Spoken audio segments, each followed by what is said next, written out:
Dear ladies and gentlemen, first, I would like to thank the organizers for the opportunity to participate in this conference. Dear conference participants, the presented paper describes electric power consumption at a rolling mill. It was an opportunity to investigate the active and also reactive consumption at some points of the main supply system at a rolling mill. Since the last modernization, the whole rolling process is controlled by a large structured DCS. The process is, of course, monitored by operators who intervene only in the event of non-standard situations. Rolling is a metal-forming process in which a metal stock is passed through many pairs of rolls to reduce its thickness and to make the profile of the rolled material uniform. A pair of rolls represents the main part of a rolling stand. Most of the rolling stands are driven by DC low-voltage motors. By the newly installed rolling stands, AC low-voltage motors are used. Mechanical power on the axis of individual motors is in the hundreds of kilowatts. The speeds of the individual motors are precisely and separately controlled for each motor. The motors are powered by DC converters or AC frequency converters.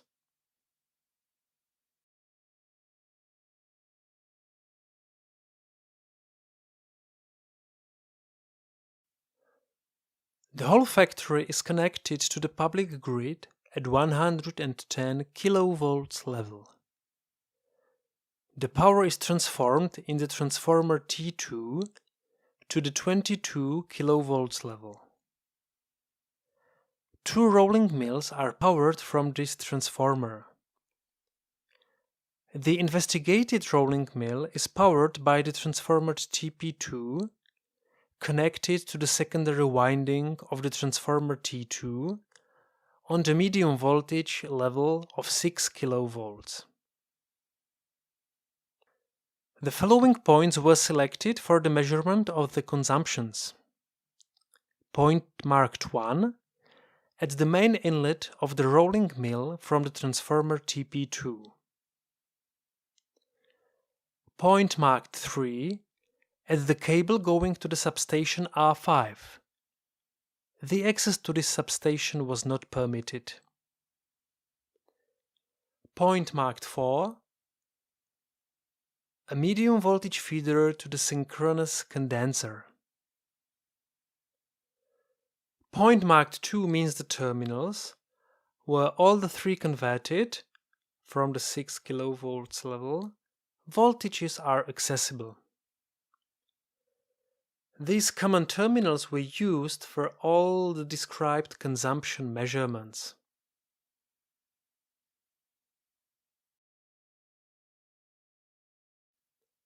The whole substation R2 is located in one large common room with all the cubicles on the same level.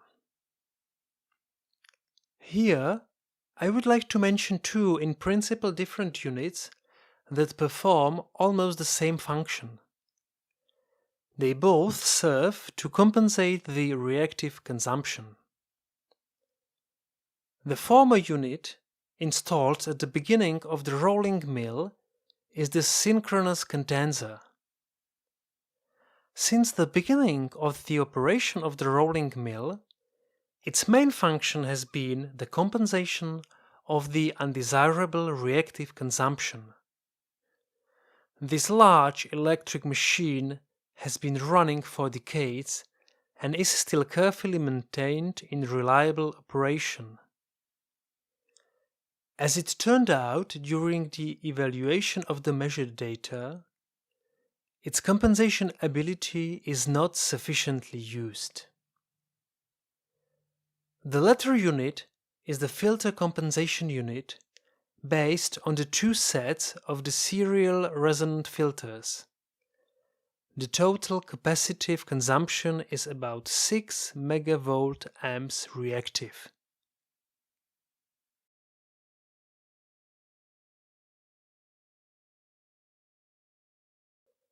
This slide presents the time course of the total active consumption measured at point 1 during 4 rolling cycles. The time courses during the individual cycles are quite similar and correspond to the passage of the rolled material throughout the process. The active consumption P1 varies from 9 to 12.5 megawatts. This slide shows the time course at the same point at the main inlet. The time course of the total reactive consumption corresponds to the mechanical load of the rolling mill. From the time course, it is clear that the consumption is not controlled, although the presence of the synchronous condenser would at least allow rough control of the reactive consumption.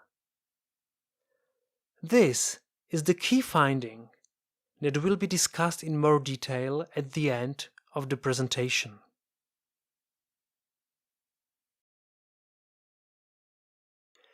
Here you can see the time courses of the synchronous condenser active and reactive consumptions.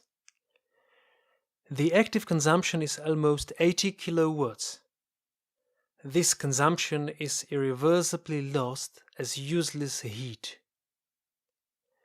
The slightly changing time course of capacitive reactive consumption of the synchronous condenser proves that the excitation current is not controlled. The active consumption on the inlet of the later installed substation R5 shows the direct dependence on the instantaneous mechanical load of the first 4 rolling stands at the start of the rolling process.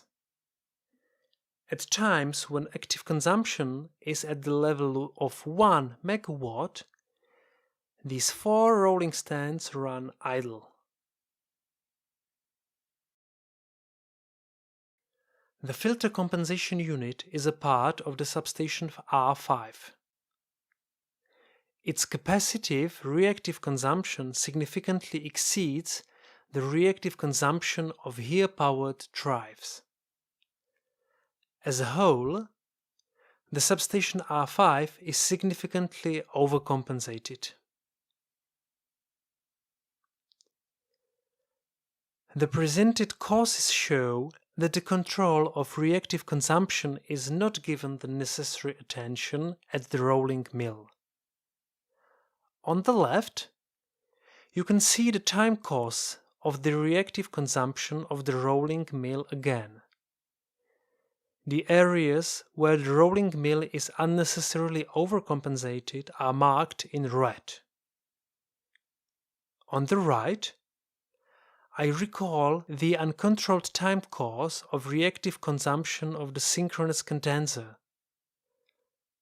Certainly, there are possibilities for an improvement by changing the excitation of the synchronous condenser.